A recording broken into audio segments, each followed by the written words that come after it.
Hello my dear friends, हाय, मैं सैयद साद आप सबको वेलकम करता हूं on my YouTube channel Roshan study. तो हम डिस्कस कर रहे हैं क्लास 10th का 7th chapter lifelines of economy. So previous lectures में हमने डिस्कस किया था about the transport, means of transport and classification of means of transport.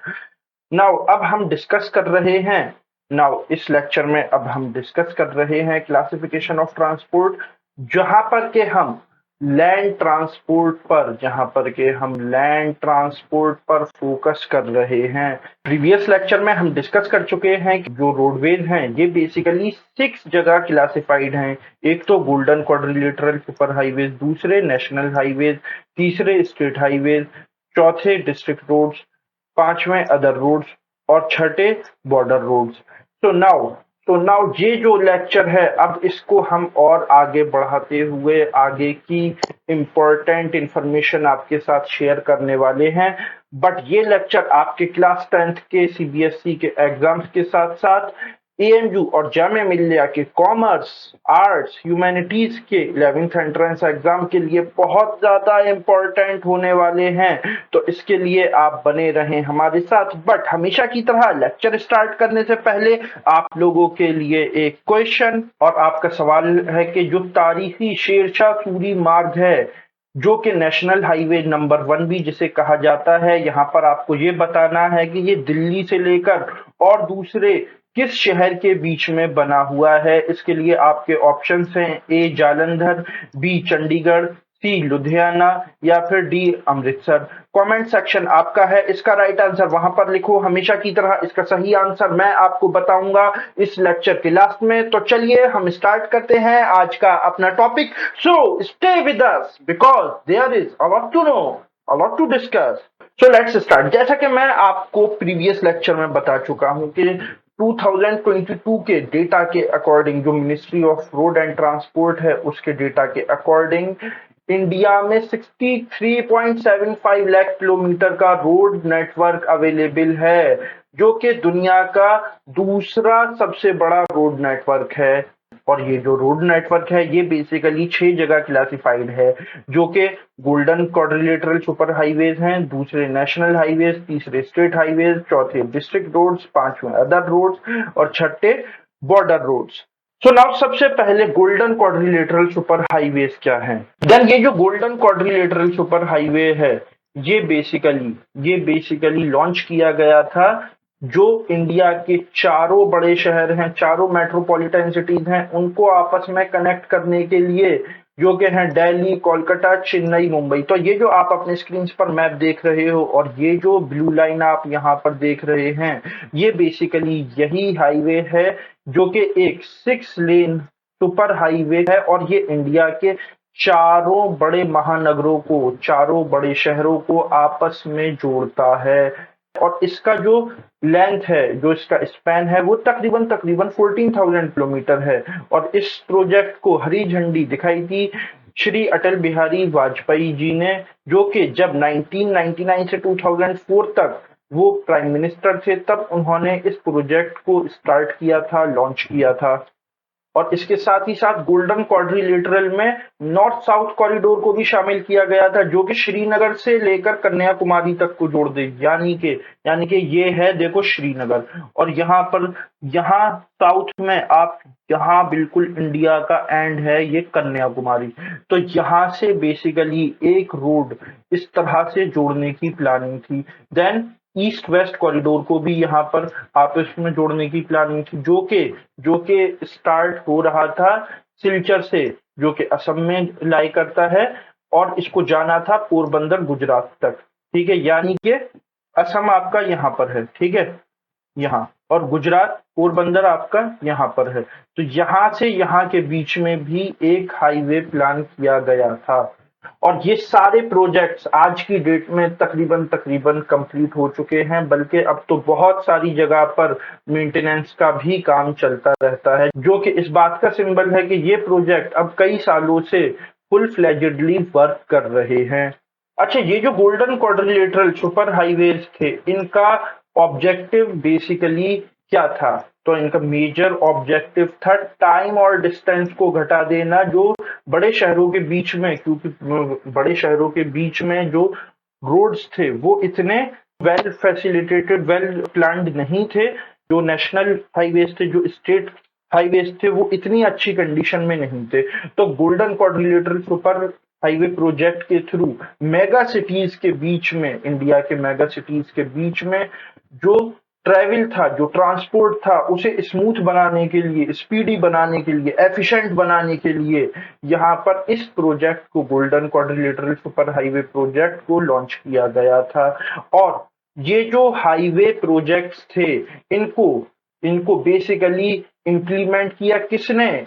इनको इम्प्लीमेंट किया national highway authority of India ने, जिसको के NHAI भी बोला जाता है। ये जो गोल्डन क्वाड्रिलेटरल सुपर हाईवेज थे, इन्होंने इंडिया की इकोनॉमी में भी बहुत मेजर रोल प्ले किया है, ठीक है, और आज भी कर रहे हैं। बिकॉज जो भी फैक्ट्रीज और मार्केट्स के बीच में ट्रांसपोर्टेशन होता है, वो हम जानते हैं, वो इन्हीं हाईवेज के, नेशनल हाईवेज के और जो स्टेट हाईवेज हैं, इन्हीं के थ्रू वो ट्रांसपोर्टेशन कंडक्ट होता है। Then golden quadrilateral super highways के बाद नेशनल हाईवेज बहुत ज्यादा इंपॉर्टेंट होते हैं। देखो, जब हम नेशनल हाईवेज की बात करते हैं तो ये बेसिकली कंट्री के एक्सट्रीम पार्ट्स को आपस में जोड़ते हैं, लिंक करते हैं, ठीक है।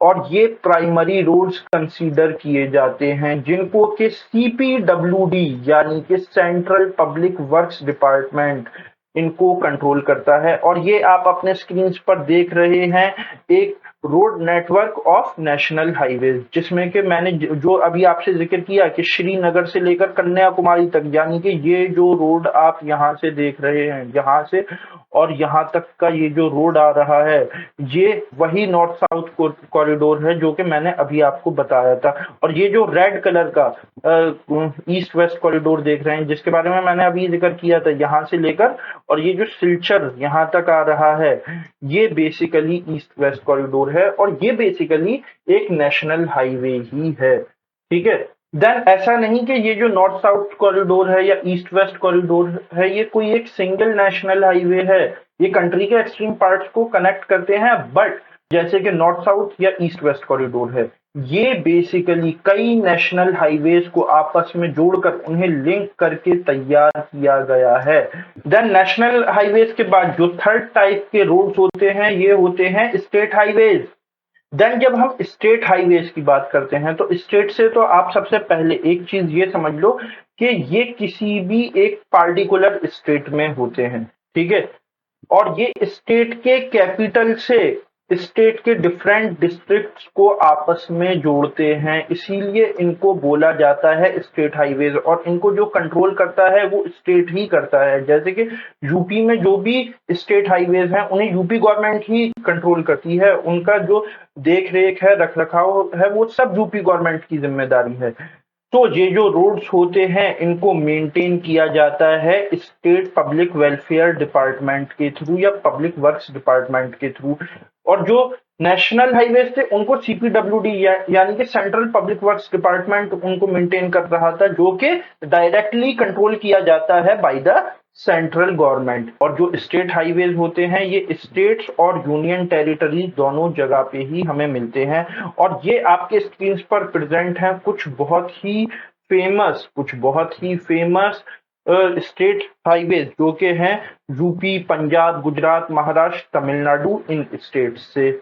सो नाउ इसके साथ अब हम यहाँ पर फोर्थ टाइप के रोड्स डिस्कस करने वाले हैं, जो कि हैं डिस्ट्रिक्ट रोड्स। जब हम डिस्ट्रिक्ट रोड्स की बात करते हैं, तो डिस्ट्रिक्ट रोड्स वो होते हैं जो कि एक शहर के एक शहर के अंदर जो डिस्ट्रिक्ट हेडक्वार्टर है, उसको शहर के और दूसरे प्लेसेस से कनेक्ट करते हैं, लिंक करते हैं, जोड़ते हैं। और इनको मेंटेन करने की जिम्मेदारी होती है जिला परिषद की। जैसे कि सपोज कर लिए कि लखनऊ शहर है, जैसे कि मेरे ही शहर ले लो, अलीगढ़, या फिर इसके अलावा आप गाजियाबाद, नोएडा, कोई भी आप शहर ले लिए, जहां पर के डिस्ट्रिक्ट हेडक्वार्टर्स को जहां पर के डिस्ट्रिक्ट हेडक्वार्टर्स को डिस्ट्रिक्ट के और दूसरी प्लेसेस के साथ कनेक्ट करने के लिए जो रोड्स का नेटवर्क इस्तेमाल किया जाता है, उनको बोला जाता है डिस्ट्रिक्ट रोड्स।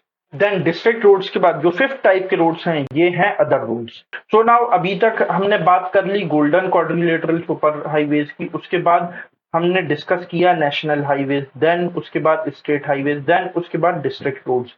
नाउ ये जो अदर रोड्स होते हैं ये क्या होते हैं, तो ये बेसिकली रूरल रोड्स होते हैं जो के लिंक करते हैं रूरल एरियाज को टाउन्स के साथ, और इसी वजह से इनको अदर रोड्स की कैटेगरी में डाला गया है। और इसको मेंटेन करने के लिए प्रधानमंत्री ग्रामीण सड़क योजना से फंड्स रिसीव होते हैं, और इस स्कीम के तहत यहाँ पर ये प्रोविजन रखा गया है कि हर गांव को हमें लिंक करना है किसी ना किसी मेजर टाउन से, ताकि वहां से उसकी कनेक्टिविटी किसी बड़े अच्छे रोड से दी जा सके। इसीलिए आप देखेंगे कि जब कभी भी आप हाईवे पे ट्रेवल करते हैं और आप किसी गांव के अंदर से शॉर्टकट लेते हैं, तो वो शॉर्टकट भी किसी ना किसी अच्छी सड़क पर जाकर वो जुड़ता है। तो इसके पीछे जो सोच काम कर रही है वो है हमारे जो लॉ मेकर्स हैं, जो हमारे पॉलिसी मेकर्स हैं, और जो हमारे डेवलपमेंट प्लानर्स हैं, उनकी ये दूरंदेशी। देन अदर रोड्स के बाद लास्ट टाइप के जो रोड्स बचते हैं ये हैं बॉर्डर रोड्स।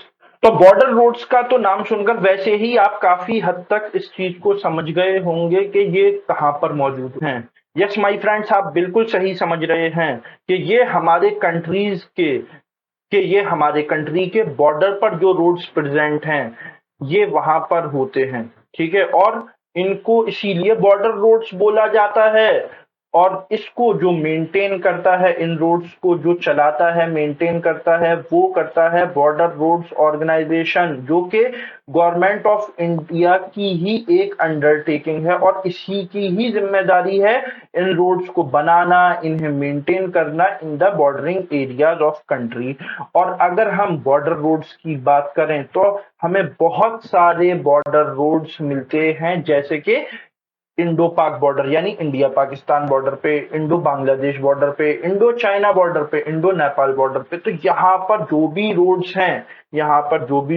हैं जिनको कि बीआरओ यानी कि बॉर्डर रोड्स ऑर्गेनाइजेशन, जो कि गवर्नमेंट ऑफ इंडिया का एक अंडरटेकिंग है, वो बना रहा है और मेंटेन कर रहा है, तो इस तरह के रोड्स को हम बोलते हैं बॉर्डर रोड्स। और इसी के साथ ये 6 टाइप के रोड्स आपकी समझ में बहुत अच्छे से आ चुके होंगे। देन इसके अलावा जो रोड्स का क्लासिफिकेशन है वो मटेरियल की बेसिस पर भी किया गया है।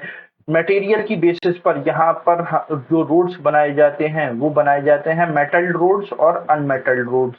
तो देखो, मैं आपको शॉर्ट में बता दूं कि मेटल्ड रोड्स बेसिकली उनको बोलते हैं जो कि सीमेंट, कंक्रीट, बिटुमिन, कोल, इन सब से बनते हैं, और ये हर मौसम में अमर रहते हैं, इनको कुछ नहीं होता है। तो इस तरह के रोड्स मेटल्ड रोड्स बोले जाते हैं। बट जो रोड्स रेनी सीजन में यूज के काबिल नहीं रहते हैं उनको हम बोलते हैं अनमेटल्ड रोड्स। समझ गए दोनों का डिफरेंस, कि मेटल रोड्स वो रोड्स जो कि सारे वेदर में चलते हैं, उन पर कोई फर्क नहीं पड़ता है, ना ही सर्दी का, ना ही गर्मी का, और ना ही बारिश का। बट जो अनमेटल्ड रोड्स होते हैं ये रेनी सीजन में यूज के काबिल नहीं रहते हैं। तो नाउ इस लेक्चर को यहीं पर एंड करते हुए हम वापस आते हैं अपने क्वेश्चन पर। आपका सवाल था कि जो तारीखी शेरशाह सूरी मार्ग है, जिसे कि नेशनल हाईवे नंबर 1 भी बोला जाता है, ये दिल्ली से किस शहर के बीच में बना हुआ है, तो ये बना हुआ है दिल्ली से अमृतसर के बीच में। Yes my friends, Sher Shah Suri मार्ग ये बेसिकली ग्रैंड ट्रंक रोड यानी कि जीटी रोड का ही एक हिस्सा है। ग्रैंड ट्रंक रोड ये शेरशाह सूरी, जो कि अफगानिस्तान से इंडिया में आए थे, इन्होंने यहाँ पर सूर डायनेस्टी को इस्टेब्लिश किया था, और इनका रियल नेम था फरीद खान। यहाँ पर इन्होंने 16th सेंचुरी में रूल किया था सिर्फ 5 साल, और उस 5 साल को इंडिया की हिस्ट्री में काफी ज्यादा डेवलपमेंट के तौर पर देखा जाता है। इन्होंने उस टाइम इंडिया में जस्टिस बहुत अच्छे तरीके से इस्टेब्लिश कर दिया था। उसके साथ ही साथ जो डेवलपमेंटल वर्क थे, जैसे कि कंस्ट्रक्शन ऑफ रोड, जिसमें कि इन्होंने जलालाबाद, जो कि आज अफगानिस्तान का एक शहर है, इन्होंने जलालाबाद से लेकर चिट्टागोंग तक जीटी रोड कंस्ट्रक्ट किया था सिर्फ 5 साल के अंदर, और वो भी उस टाइम जब कोई टेक्नोलॉजी नहीं थी। तो शेरशाह सूरी मार्ग तो शेरशाह सूरी मार्ग ये जीटी रोड का ही एक सेगमेंट है। तो इसी के साथ ये लेक्चर मैं यहीं पर एंड करता हूँ। नेक्स्ट लेक्चर में हम मजीद डिस्कस करने वाले हैं लैंड ट्रांसपोर्ट को ही, जहां पर के हम डिस्कस करेंगे रेलवे ट्रांसपोर्ट को। तो ये चैप्टर अगर आपको अच्छा लगा हो तो इस वीडियो को लाइक करें, शेयर करें, कमेंट करें और इसी तरह के इंफॉर्मेटिव कंटेंट के लिए सब्सक्राइब करें to our YouTube channel. Now I am Syed signing off. Okay, bye.